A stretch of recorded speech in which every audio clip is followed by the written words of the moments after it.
Positively देख रहा हूँ। अमर सर, मेटल स्पेस ये काफ़ी बजिंग रही है पिछले 2 महीने से, और आप कोई भी मेटल स्टॉक उठा के देखिए तो काफ़ी अच्छी तेज़ी हमको देखने को मिल रही है। लेकिन जो टॉर्च बेयरर्स है उसमें नैल्को सबसे ऊपर है। वेदांता में काफ़ी अच्छा मोमेंटम हमको देखने को मिला। नैल्को ने आज भी अपना नया उच्चतम स्तर बनाया है और आज भी करीबन 1% के मजबूती के साथ कामकाज करते हुए वेदांता, टाटा स्टील थोड़ा लैगार्ड रहा है, लेकिन अब उसमें मोमेंटम पिक होना थोड़ा शुरू हो चुकी है। JSW स्टील, मेटल स्पेस आपको कैसा लगता है? इन लेवल्स पे क्या करना चाहिए आप, क्योंकि बहुत अच्छा एक मोमेंटम हम खेल चुके हैं।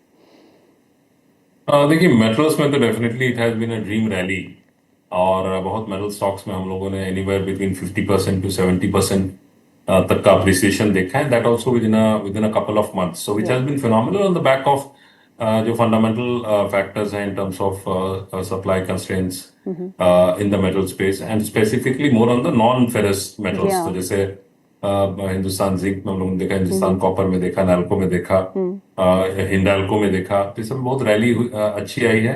जैसे टाटा स्टील के बारे में बात करूं तो टाटा स्टील में भी इधर रिसेंटली एक रैली आई है, करीब 10-15% की एक रैली हम लोगों ने रिसेंट लास्ट दो 3-4 हफ्तों में देखा है, फ्रॉम 160 ऑड लेवल्स अभी करंटली 180-183 के आसपास ट्रेड करता हुआ दिख रहा है। तो ओवरऑल मैं ये मानता हूं कि टाटा स्टील को कहीं ना कहीं somewhere on the upside resistance है। 185-190 का एक मेजर जोन ऑफ रेजिस्टेंस है, क्योंकि पहले भी इसने एक टॉप बनाया था, दैट वाज ऑन 29 अक्टूबर। 187 का हाई बना था, फिर वहां से 160 तक करेक्शन आई थी। अभी भी वहीं से सेलिंग प्रेशर रफली हमें एक देखने को मिलता है। तो मैं ये मानता हूं कि ओवरऑल पॉजिटिव है, but 185-190 is a level to watch out for Tata steel. उसके ऊपर सस्टेन करता है तभी कोई मेजर रैली इसमें बन सकती है, अदरवाइज ये कंसोलिडेशन में जा सकता है बिटवीन 160 एंड 190। नैल्को और वेदांता पे क्या करना है? ऑल टाइम हाई पे है दोनों। तो वेदांता के बारे में यदि बात करूं तो देखिए, वेदांता में फ्रेश एंट्री तो मैं नहीं सलाह दूंगा। ये जरूर है कि जिन लोगों ने पोजीशन बना रखा है एटलीस्ट 50% पर जरूर प्रॉफिट बुक करना चाहिए, रेस्ट वो ट्रेल कर सकते हैं बिलो 600 लेवल्स। और नैल्को जो है वो भी काफी overall it is very strong technically still on the charts, और इसमें भी we had bullish view from almost 280-290 levels, लेकिन इतनी शार्प रैली होगी दैट नो वन एक्सपेक्टेड। तो मैं ये मानता हूं कि जो भी स्टॉक में बने हुए हैं वो बने रह सकते हैं, बिकॉज जो मोमेंटम है अभी तक उसमें कहीं चेंज ऑफ डायरेक्शन नहीं दिख रहा है, और मोमेंटम इज स्टिल स्ट्रॉन्ग। ये जरूर है कि 330 के नीचे का स्टॉप लॉस लगा के पोजीशन को होल्ड कर सकते हैं, but you have to be careful at this levels. Sunil sir, IT के बारे में आपने कहा कि you expect IT earnings to be better, तो कहाँ पे आपको लगता है कि बेटर अर्निंग्स आनी चाहिए? हमको लार्ज कैप्स की तरफ ध्यान देना चाहिए या फिर मिड कैप आईटी स्पेस ज़्यादा अच्छा प्रदर्शन दिखा पाएगा as far as the earnings are concern? I don't think उसमें ज़्यादा फर्क होगा between large cap and mid cap, because ये इंडिविजुअल ट्रेजरीज जो मैनेज, जैसे मैंने कहा ना, सबको डिप्रिसिएशन का डेफिनेट तो आना चाहिए। सबके बाय एंड लार्ज यूएस के खिलाफ 50-60% रेवेन्यू तो यूएस से आती ही है। और क्या है कि उनके जो सीएफओस होते हैं जिनके पास जो हेजिंग की टूल्स होती है और हेज करते हैं, जो ज़्यादा एक्टिवली हेज कर रहे थे, शायद उनका कम होगा ग्रोथ, राइट? तो शायद यहाँ पर domestic local mid cap company ने उतना ज़्यादा शायद नहीं किया होगा। तो may be mid and small cap IT companies में थोड़ा बेहतर होगा, क्योंकि उतना वो एक्टिवली हेजिंग में पार्टिसिपेट कर नहीं शायद। मगर ये एक ब्लैंकेट कहना भी इट्स नॉट राइट। तो मैं कहूंगा कि it's better to wait and watch. उसको प्रेडिक्ट करने की जरूरत नहीं है, वेट करके देखते हैं कि उनकी कमेंट्री क्या थी, कि कैसे उन्होंने व्यू किया। और इस साल का आईटी कंपनीज में और एक चीज होती है कि वो उनका अपना आउटलुक भी बताती है करेंसी के बारे में, तो वो भी जानना जरूरी है, क्योंकि वो कंटिन्यूसली इसको ट्रैक, एक बैंक्स करते हैं, दूसरा आईटी कंपनी, इनके दोनों बहुत करेंसी को ट्रैक करते हैं। तो कमेंट्री की इस साल की जो डिप्रिसिएशन कैसे एंटिसिपेट कर रहे हैं, उससे भी हम फ्रेश एलोकेशन तो हो चुका है, डिप्रिसिएशन अर्निंग्स तो आ चुकी है, मगर आज खरीदने के लिए आपको फ्यूचर आउटलुक की जरूरत है। तो फ्यूचर उनकी बिजनेस आउटलुक, उनकी एआई रेडीनेस, वो कैसे बदल रहे हैं, क्या कुछ मर्जर्स एंड एक्विजिशन कर रहे हैं, कुछ इन्वेस्टमेंट एआई में कर रहे हैं, हायरिंग में बदलाव कर रहे हैं, ये सब जानना जरूरी है बिफोर टेकिंग अ कॉल। ये अर्निंग्स तो अच्छी आएगी, पर उसके बेसिस पे पहले ही खरीदना अच्छी चीज नहीं होगी मेरे ख्याल में। अमर सर, डीमार्ट के स्टॉक को चार्ट को देखिएगा, 3815 पे है, आज 4% का उछाल देखने को मिल रहा है। बहुत समय से कंसोलिडेशन फेज में था, अब उभरने की कोशिश है, नतीजों का इंतजार है, क्या करना चाहिए? इससे तो देखिए, इसमें मेजर करेक्शन हम लोगों ने देखा फ्रॉम ऑलमोस्ट 5000 लेवल्स। तो एक रैली, देखिए ये जो करंट लेवल है काफी क्रूशियल और इम्पोर्टेंट है। तो मैं ये मानता हूं कि जो 3600 का जो लो बना था, that is likely to hold for some time, और एक रैली इसमें बन सकती है टुवर्ड्स। तो यदि ये 3850 के ऊपर होल्ड करता है तो इसमें टुवर्ड्स 4200 की रैली बन सकती है, बट दैट्स इट। वहां जाके एक सेलिंग प्रेशर देखने को मिल सकता है, बट ये जरूर है कि जो इसने रिसेंट लो बनाया है 3600 का, that should act as a very strong support, क्योंकि वो लेवल टूटा then we could witness some further sharp sell off happening in the stock, otherwise not. Amar sir, consumption space में कोई ऐसे स्टॉक्स जो वेल प्लेस्ड है ऑन चार्ट्स, आपको लगता है कि they are ready to break out on a higher side? तो देखिए, कंजम्पशन में अभी जिस तरह की मूवमेंट हमें देखने को मिल रही है, फॉर एग्जांपल एफएमसीजी में बात करूं, तो ब्रिटानिया में रिसेंटली एक अच्छी मूव हमें देखने को मिली, बट मोर और लेस कहीं ना कहीं वो फिजल आउट होता हुआ दिख रहा है। तो सस्टेन करने वाली जो मूव्स है, या फिर मैं एचयूएल को देखूं, तो एचयूएल में भी एक रैली हमें लास्ट मतलब कुछ दिनों में दिखी, ऑलमोस्ट 5-7% की रैली, बट ये सब कहीं ना कहीं सस्टेन नहीं कर पा रहे हैं। तो व्हाट इट क्लियरली शोज, या एचयूएल का एक मैं आपको लेवल के बारे में बात करता हूँ, 2400 2450 अभी 2400 के आसपास है। तो 2450 के ऊपर सस्टेन करता है तो इसमें आपको अच्छी रैली देख पाएंगे, otherwise most of these consumption stocks are clearly displaying consolidation. Sunil sir, आपने बजट की बात की और बजट एक बड़ा ट्रिगर मार्केट्स के लिए हो सकता है, क्योंकि अर्निंग्स भी चलती रहेगी और बजट की अनाउंसमेंट भी 1 फरवरी को होगी। बजट से आपकी क्या उम्मीदें हैं? बहुत टाइट बजट रहेगा, क्योंकि देखना यह है कि सरकार ने जो इतने इंसेंटिव्स दिए हैं, एक आम आदमी को भी दिए हैं, जीएसटी कट्स भी किए हैं, ब्याज दरों में भी कटौती हुई है, सरकार की जो स्पेंडिंग है वो भी ठीक ठाक ही रही है। तो उस बीच आपको क्या लगता है कि कितना टाइट ये बजट हो सकता है इस बार का? टाइट ही हो सकता है, क्योंकि not only that, nominal GDP की बढ़त भी 8.7% तक गिर गई है। बजटरी एस्टिमेट था 9.9 का। तो नेचुरली जो रेवेन्यूज होते हैं, इनकम टैक्स या जो भी कलेक्शन, वो नॉमिनल जीडीपी के साथ ही बढ़ते हैं। तो इसलिए मेरा मानना है कि गवर्नमेंट की इस साल की जो खर्चा है लास्ट क्वार्टर में जो करते हैं उसको नेक्स्ट ईयर के लिए पोस्टपोन करेंगे, ताकि इस साल के नंबर अच्छा दिखाए जाए। क्योंकि अगर अर्निंग्स कम हो रही है इस साल की, मैं 25-26 वाली साल की बात कर रहा हूँ, तो अगर इनकम कम हो रही है तो उनको एक्सपेंडिचर भी वो कम करा के अपना फिस्कल डेफिसिट को कायम रखेंगे, क्योंकि ये बहुत इंपॉर्टेंट है उनके लिए। तो ये जो गवर्नमेंट का एक खर्चा होना है इस साल, वो शायद कम होगा और उसको अगले साल में जोड़ दिया जाएगा। और उसी हिसाब से मैं देख रहा हूँ कि आपको लास्ट ईयर जो उन्होंने डिसीजन लिया था कि हम कैपेक्स को फ्लैट रखेंगे और कंज्यूमशन यानी लोगों के हाथ में पैसा देने की बात ज्यादा फोकस करेंगे, वो चीज जारी रहेगी। क्योंकि गवर्नमेंट ने रियलाइज किया कि खाली गवर्नमेंट का कैपेक्स में खर्चा करके इकोनॉमी पूरी तरह आगे नहीं बढ़ सकती है।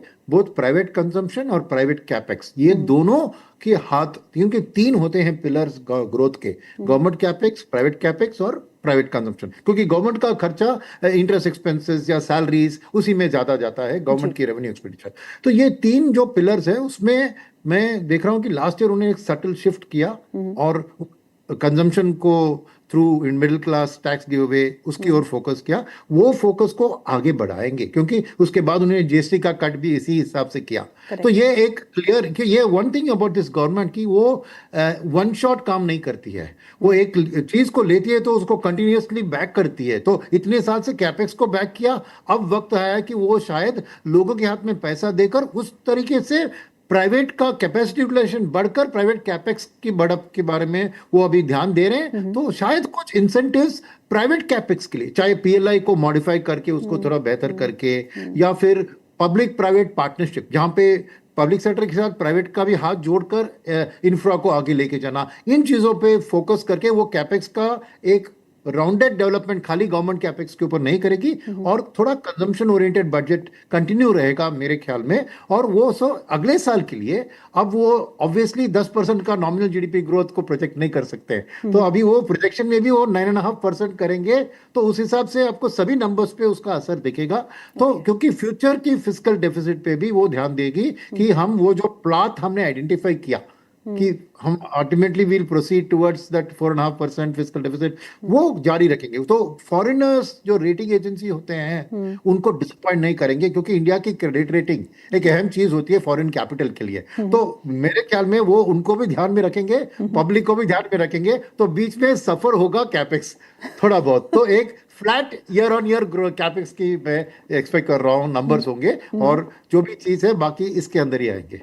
सर फॉरेन इंस्टीट्यूशनल इन्वेस्टर्स तो आ ही नहीं रहे, वो तो रेटिंग एजेंसी भी कभी खुश होती नहीं इंडिया से। तो नहीं, ठीक है, रेटिंग एजेंसी की बात, एफआईआई की बात नहीं कर रहा हूँ, एफडीआई के लिए इंपॉर्टेंट है। एफडीआई भी तो कम ही हुआ है सर इस बार भी। आई मीन देयर वाज नहीं, वो आप देखिए वो कम हुआ है क्योंकि आप नेट एफडीआई को देख रहे हैं, सब लोग उसी पे फंस जाते हैं। ये नेट एफडीआई की बात नहीं है, ग्रॉस एफडीआई तो बढ़ रहा है, बट यहाँ से रिपैट्रिएशन हो रहा है डिविडेंड के तौर पर, या फिर इंडियन कंपनीज बाहर निवेश करती है ना, उसको नेट ऑफ करके नेट एफडीआई बता जाता है। वो नेट एफडीआई नंबर लो दिख रहा है, बट Okay. ग्रॉस एफडीआई देखिए $80 बिलियन से ज्यादा है, उसको 100 बिलियन तक लेके जाना है 1 और 2 इयर्स में। तो इसके लिए रेटिंग बहुत इंपॉर्टेंट है, तो उसको भूलेंगे नहीं, वो यही नहीं है। जी। अमर सर, आज टेक्नोलॉजी जो है वो स्पेस बजिंग है, और अगर हम मिड कैप इंडेक्स के टॉप गेनर्स को देखें तो वहाँ पे Tata Elxsi, KPIT tech, Tata technologies, ये तीन जो है ये सबसे ऊपर है। 6% का इजाफा जो है टाटा एलेक्सी में देखने को मिल रहा है, केपीआईटी टेक 4% ऊपर है, टाटा टेक्नोलॉजीज बहुत परेशान किया है इसने निवेशकों को, 4% ऊपर है आज। इन तीनों ही स्टॉक्स में से इन लेवल्स पे आप क्या करना चाहिए? हाँ, देखिए केपीआईटी में आपने सही कहा कि सब स्टॉक्स में एक अच्छी खासी हम लोगों ने करेक्शन देखी है फ्रॉम ऑलमोस्ट, केपीआईटी में ऑलमोस्ट 1800 प्लस लेवल से करंटली 1200 के आसपास फिलहाल ट्रेड करता हुआ दिख रहा है। तो कहीं ना कहीं एक बेस फॉर्मेशन की कोशिश तो है स्टॉक में, बट ये जरूर मान के चलना है कि यदि रैली होती भी है तो that's more of consolidation, Okay. that's more of an opportunity to exit, because जो major structure है from a longer term perspective that points towards consolidation। यदि मैं टाटा टेक्नोलॉजीज के बारे में बात करूं, तो टाटा टेक्नोलॉजीज जो है वो तो one sided, it has been on a sell side only, but currently we are seeing some sort of consolidation। तो 640 650 का एक सपोर्ट तो है, बट अपसाइड में समवेयर अराउंड 700 720 एक जोन ऑफ रेजिस्टेंस है। तो एक उसके ऊपर सस्टेन करता है, 700 के ऊपर भी सस्टेन करता है, you can expect a rally towards 7, मतलब 8 to 10% की रैली बन सकती है। और जो लास्टली आपने कहा टाटा एलेक्सी, यदि मैं टाटा एलेक्सी देखूं तो टाटा एलेक्सी में भी एक करेक्शन के बाद एक कंसोलिडेशन दिखी है, एक अच्छी रैली आज दिखी है। तो मैं ये मानता हूं कि एक बेस तो इसने बना दिया है स्टॉक में। इसके नीचे फिलहाल जाना कोई बहुत ही मेजर नेगेटिव ट्रिगर होगा तभी जाएगा, अदरवाइज हाई पॉसिबिलिटी है कि ये बेस जो इसने बनाया है रिसेंटली समवेयर अराउंड 4800 लेवल्स, वो एक इम्पोर्टेंट सपोर्ट रहेगा। और अभी करेंटली 5800 57 50 57 60 के आसपास ट्रेड कर रहा है, तो इसमें एक अपसाइड रैली टुवर्ड्स 6000 तक का देखा जा सकता है, but again it would go in for consolidation. तो सुनील सर, 2026 की स्ट्रैटेजी क्या होनी चाहिए? एसेट एलोकेशन कैसे करना है? आपको पता ही है गोल्ड और सिल्वर तो नीचे आने का नाम ही नहीं ले रहे, वो तो है ही है एक साइड से। And then you have real estate which has not done very well as far as the stocks are also concern, और रियल एस्टेट मार्केट में भी थोड़ा ज़्यादा मोमेंटम थोड़ा बहुत फिजल आउट हो गया था। लग्जरी साइड से was there, but affordable housing में अभी भी मोमेंटम हमने देखा नहीं है। रियल एस्टेट या फिर एक्विटीज़ या फिर आपके सोना चांदी, एलोकेशन कैसे होना चाहिए? मैं कह रहा हूँ ये ईयर ऑफ निवेश है, तो इसलिए आपको पूरी तरह डाइवर्सिफाई करने की जरूरत है। तो मैं कहूँगा कि आपको एक्सपोजर में एक ब्रॉड रूल मैं बताता हूँ इस साल का, कि 50% आप इंटरनेशनल ओरिएंटेड से जो इम्पैक्ट होते हैं ओके, उसमें रखिए, 50% डोमेस्टिक में रखिए। अब इंटरनेशनल में इफेक्ट होने वाली कौन सी है? Gold and silver obviously, crude, other metals, other metals देखिए, नहीं क्रूड तो सॉफ्टनिंग ट्रेंड में देख रहे हैं, तो इसीलिए क्रूड का इंटरनेशनल ट्रेंड से लेकर आपको क्रूड यूजिंग सेक्टर्स में आपको ध्यान देना है, ओके क्योंकि उनको बेनिफिट होगा, राइट? वही मैं कह रहा हूँ। तो इंटरनेशनल एक्सपोजर में क्या होता है आपको, एक होता है आईटी, डेफिनेटली आईटी फार्मा दोनों को पॉजिटिव होते हैं, गोल्ड और सिल्वर भी रहते हैं, अदर मेटल्स भी, क्योंकि मेटल्स का भी दाम लंदन मेटल एक्सचेंज में फिक्स होता है, Right. डोमेस्टिक सिचुएशन होगी demand supply, but price international fix होता है। Correct. और उसके बाद आपको अदर एक्सपोर्ट ओरिएंटेड जो टैरिफ इंपैक्टेड सेक्टर्स है वहां पे भी आपको थोड़ा बहुत निवेश करना है, क्योंकि ऐसा नहीं समझ सकते कि 365 दिन में टैरिफ डील्स होगा ही नहीं, वो तो बहुत पेसिमिस्टिक व्यू होगा। तो एक रियलिस्टिक थिंग है, तो आपको उधर भी जैसे textiles, leather, James and jewellery, ये सब वही मैं कह रहा हूँ, इंटरनेशनल सेंसिटिव सेक्टर्स में 50% आप एक्सपोर्ट लीजिए, जिसमें मेटल्स भी आते हैं, आपको आईटी भी आती है और अदर टैरिफ, और बाकी 50% डोमेस्टिक में होते हैं, आपको बैंक्स और आपको डिस्क्रिशनरी कंजम्पशन, यानी जो मैं मानता हूं कि डिस्क्रिशनरी कंजम्पशन के अंदर मेरा ऑटो भी होता है, कंज्यूमर ड्यूरेबल होती है, आपको हाई एंड रिटेल भी होती है, और रियल एस्टेट भी होता है। ये सब डिस्क्रिशनरी कंजम्पशन। और जो आपने बात उठाई थी अबाउट अफोर्डेबल हाउसिंग, इस साल जरूर मैं डेवलपर्स को, एक सप्लाई की इशू भी रही है अफोर्डेबल हाउसिंग में, क्योंकि अल्टीमेटली रेट कट का इंपैक्ट आपको सबसे ज्यादा रियलिटी में ही दिखना है, क्योंकि वो लॉन्ग टर्म लोन्स होते हैं, मगर और जीएसटी कट का भी सीमेंट और बिल्डिंग मटेरियल्स और उसमें कैपिटल गुड्स में इंपैक्ट आया है, मगर एंड रिजल्ट में एक प्रॉब्लम क्या है कि डेवलपर्स ने उस अफोर्डेबल हाउसिंग को इग्नोर किया लास्ट ईयर और ईयर बिफोर, बिकॉज डिमांड नहीं थी, तो उन्होंने प्लॉट्स भी ऐसे नहीं बनाए। अब इस बार प्रोजेक्ट्स में वो बनाना शुरू करेंगे कि शहर के बाहर जाके प्लॉट ऑफ लैंड लेकर उसमें अफोर्डेबल यूनिट्स को बनाकर करने की कोशिश इस साल होगी,